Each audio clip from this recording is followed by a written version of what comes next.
Bonjour, bienvenue dans un nouveau podcast. Que mangeons-nous aujourd'hui? J'espère que vous allez bien, chers auditeurs. Nous allons continuer avec l'étude de 1 Samuel 4 et le verset 1 dit ceci: La parole de l'Éternel s'adressait à tout Israël.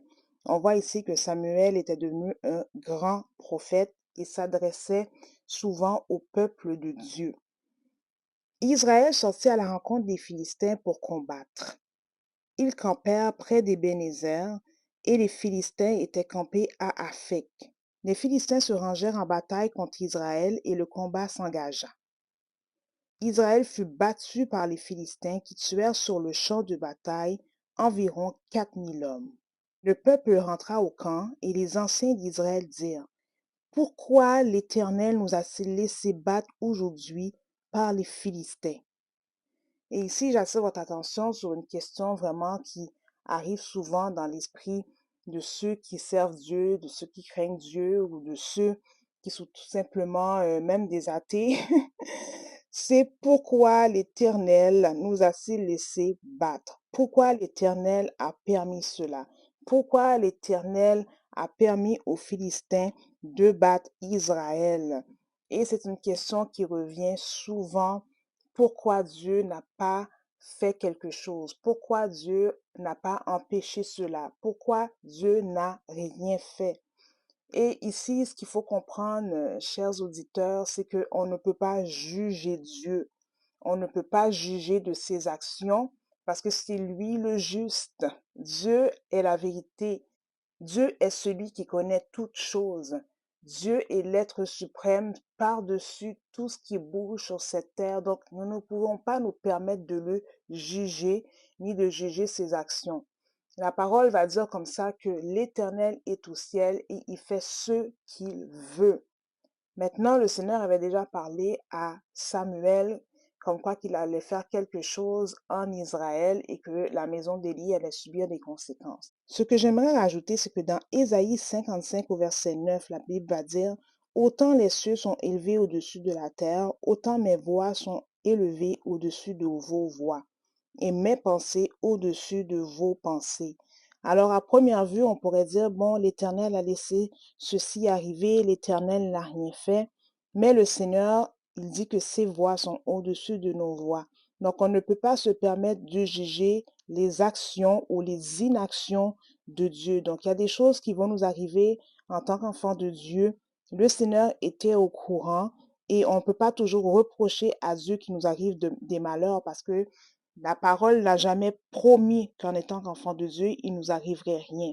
Mais dans ce cas-ci, la bataille était vraiment planifiée, ce n'était pas une surprise pour Dieu. Donc oui, effectivement, il a laissé l'armée des Philistins battre l'armée d'Israël.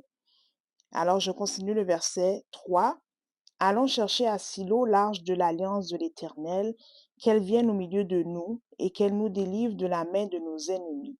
Alors, qu'est-ce qu'on voit ici? C'est que les anciens vont aller chercher l'arche de l'alliance. Alors, l'arche de l'alliance, c'est quoi? C'est le coffre qui, selon la parole, contient les tables de la loi données à Moïse sur le mont Sinaï. Donc, ce coffre représentait également la présence de Dieu.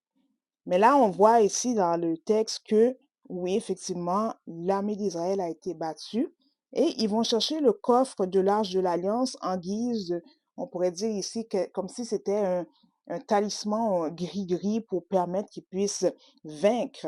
Mais on sait que Dieu, seulement sa présence est nécessaire. Donc, ils sont allés chercher le coffre de l'Alliance. Et voilà qu'au verset 4, la Bible dit, le peuple envoya à Silo, d'où l'on apporta l'arche de l'Alliance de l'Éternel des armées qui siègent entre les chérubins. Les deux fils d'Élie, Ophni et Phiné, étaient là avec l'arche de l'Alliance. Verset 5. Lorsque l'arche de l'Alliance de l'Éternel entra dans le camp, tout Israël poussa de grands cris de joie et la terre en fut ébranlée. Alors, ils ont mis leur confiance dans l'arche. C'est vrai que l'arche représentait la présence de Dieu, mais on voit que dans ce cas-ci, seulement la présence du coffre les a donné espoir. Néanmoins, Dieu n'est pas limité à un coffre, Dieu n'est pas limité à un objet. Donc voilà qu'est-ce qui va se passer dans le verset 6. Le retentissement de ces cris fut entendu des Philistins et ils dirent: Que signifient ces grands cris qui retentissent dans le camp des Hébreux? Et ils apprirent que l'arche de l'Éternel était arrivée au camp.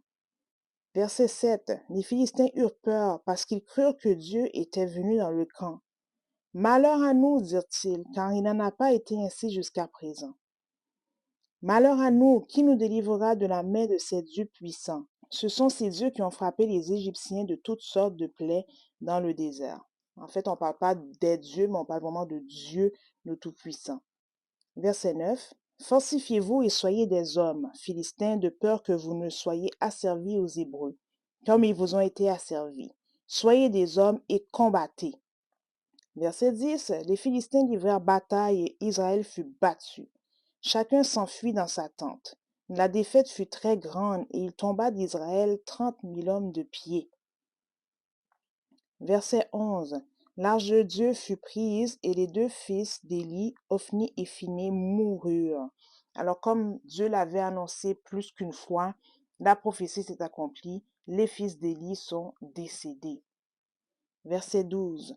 Un homme de Benjamin accourut du champ de bataille et vint à Silo le même jour, les vêtements déchirés et la tête couverte de terre. Lorsqu'il arriva, Élie était dans la tente, assis sur un siège près du chemin, car son cœur était inquiet pour l'arche de Dieu. Donc Élie, on voit quand même que c'est un homme qui est pieux et qui s'inquiète pour l'arche de Dieu qui était en Israël. À son entrée dans la ville, cet homme donna la nouvelle, et toute la ville poussa des cris. Élie, entendant ces cris, dit: Que signifie ce tumulte? Et aussitôt l'homme vint apporter la nouvelle à Élie. Or, Élie était âgé de 98 ans. Il avait les yeux fixes et ne pouvait plus voir. Verset 16. L'homme dit à Élie: J'arrive du champ de bataille, et c'est du champ de bataille que je me suis enfui aujourd'hui. Élie dit: Que s'est-il passé, mon fils? Verset 17. Celui qui apportait la nouvelle dit en réponse: Israël a fui devant les Philistins et le peuple a éprouvé une grande défaite. Et même tes deux fils, Ophni et Phiné, sont morts, et l'arche de Dieu a été prise. À peine eut-il fit mention de l'arche de Dieu qu'Élie tomba de son siège à la renverse, à côté de la porte. Il se rompit la nuque et mourut, car c'était un homme vieux et pesant. Il avait été juge en Israël pendant 40 ans. Encore une fois, c'est la suite de la prophétie, la suite de ce que Dieu avait annoncé qui est arrivé. Non seulement les fils d'Élie sont décédés, mais Élie lui-même est mort. Sa belle-fille, femme de Phiné, était enceinte et sur le point d'accoucher. Lorsqu'elle entendit la nouvelle de la prise de l'arche de Dieu, de la mort de son beau-père et de celle de son mari, elle se courba et accoucha, car les douleurs la surprirent. Comme elle allait mourir, les femmes qui étaient auprès d'elle lui dirent: Ne crains point, car sera enfanté un fils. Mais elle ne répondit pas et n'y fit pas attention. Elle appela l'enfant Aïkabot en disant: La gloire est bannie d'Israël. C'était à cause de la prise de l'arche de Dieu, à cause de son beau-père et de son mari. Elle dit: La gloire est bannie d'Israël, car l'arche de Dieu est prise. Alors voilà ce qui s'est passé dans le chapitre 4. Élie et ses fils sont morts tels que Dieu avait révélé à Samuel. Il y a eu un événement en Israël que Dieu a permis en fait et qui a étourdi vraiment toutes les oreilles. Donc il y a eu vraiment le peuple de Dieu qui ont été battus par les Philistins.